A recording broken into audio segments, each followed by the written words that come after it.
डर गई। अरे कौन है? किसकी हिम्मत हुई मीनू चील से पंगे लेने की? मैं तो भागा, आप समझ लो। मीनू चील परदेसी पंछी पर टूट पड़ी थी। आखिर हुआ क्या था? जंगल में सारे पक्षी एक जगह जमा हो गए थे। सारे गर्मी से बहुत परेशान थे। अरे टुनटुनी, कोई उपाय बताओ।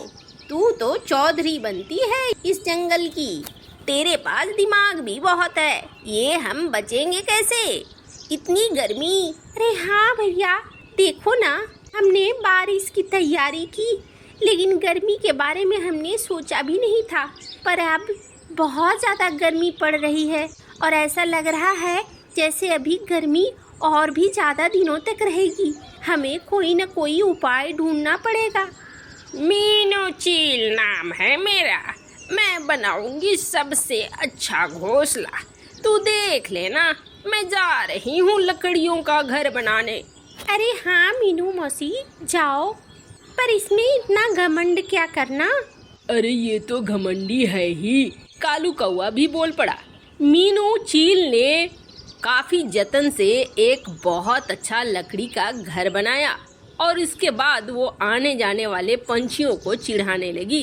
अरे ओ टुनटुनी, देख तो मेरा घर। जलन हो रही है क्या जो देख नहीं रही है? अरे मौसी, मुझे क्यों जलन होगी?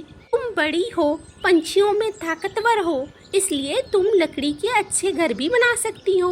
हम तो कमजोर हैं। हाँ वो बात तो है, तू तो कमजोर है ही टुनटुनी। अरे ओ कालू कौवे, तू तो देखता जा निखट्टू, दिन भर बैठा रहता है, तलाश में रहता है कि कब कौन खाना छोड़े तो खाऊंगा। तू क्या घर बनाएगा?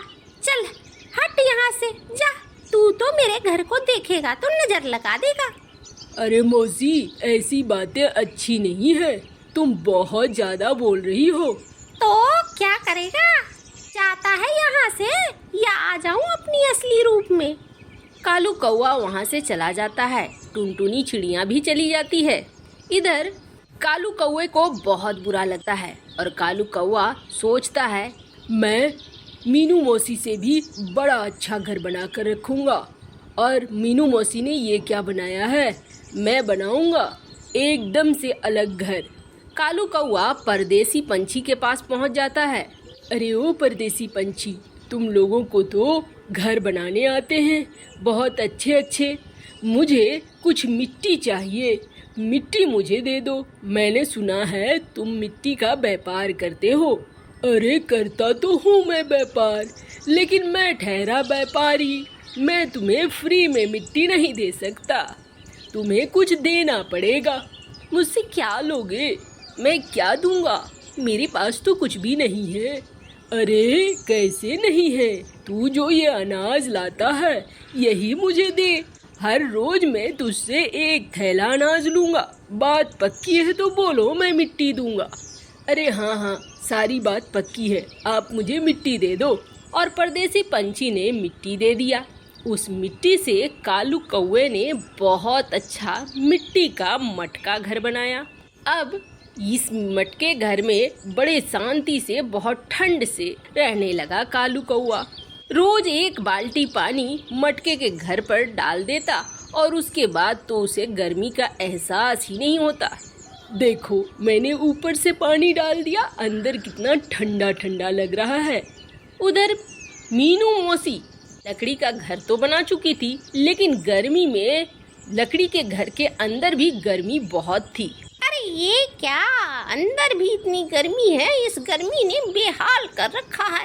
कोई फायदा नहीं, चलो अंदर रह के क्या करूँगी? जाऊँगी अनाज लाऊंगी तो खाऊंगी, किसी खरगोश वरगोश को पकड़ूंगी, आज बिरयानी बनाने का मन है। मीनू चील निकलती है, लेकिन उसकी नजर पड़ती है कालू कौवा के मटके घर पर। अरे इस कलुए ने क्या बना लिया है? अरे वाह, इसका घर तो बड़ा अलग सा लग रहा है। अरे मीनू मौसी, आओ आओ, मैं तो तुम्हारा ही इंतजार कर रहा था। देखो निखट्टू कालू ने क्या बनाया है। अच्छा, क्या है कालू, दिखा जरा।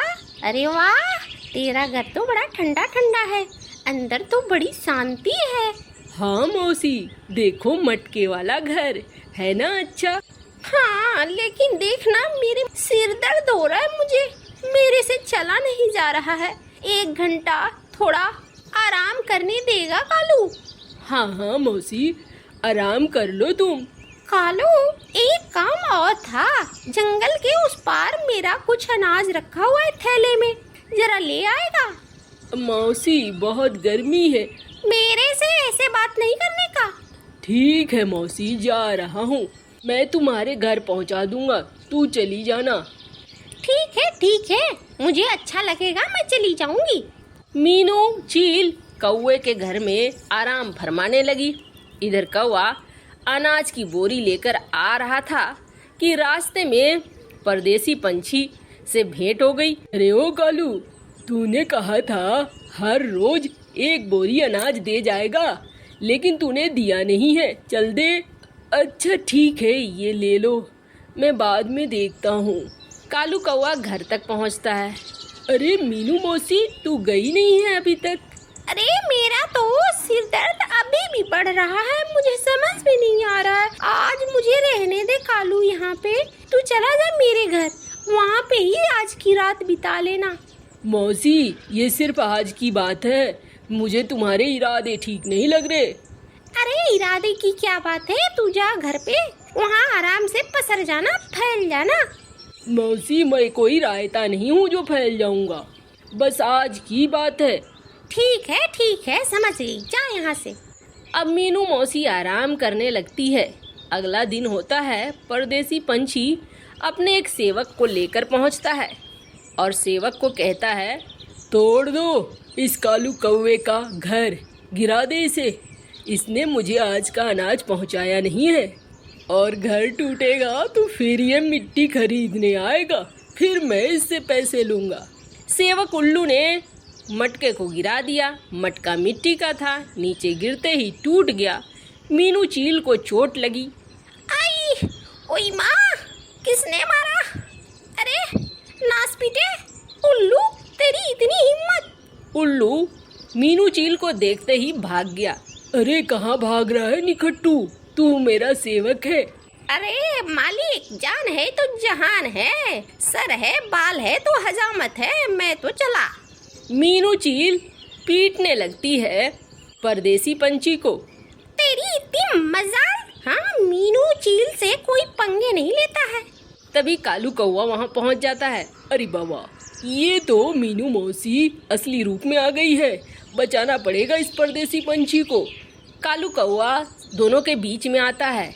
अरे मीनू मौसी, छोड़ दो, इससे मैंने मिट्टी खरीदी थी, उसी के लिए ये अनाज मांगने आया था, मैं अनाज नहीं दे पाया तो इसने मेरा घर गिरा दिया। अच्छा, तब तो इसे मैं और पीटूंगी, अभी बहुत ज्यादा पीटूंगी, इसकी मजाल। परदेसी पंछी, क्यों रे, तेरे बाप का ये जंगल है, मिट्टी बेचेगा? तू यहाँ रहने का किराया देता है क्या? तुरंत हम लोगों के घर बना और सभी को मुफ्त में मिट्टी दे। हाँ मौसी, मैं दे दूंगा, मुझे माफ कर दो मौसी। अब परदेसी पंछी ने मीनू, टुनटुनी और कालू के घर बना दिए। सभी पंछियों को मिट्टी भी मुफ्त में दे दिया। पंछियों ने अपने मटके वाले घर बना लिए, जिससे गर्मी में कोई दिक्कत नहीं हुई।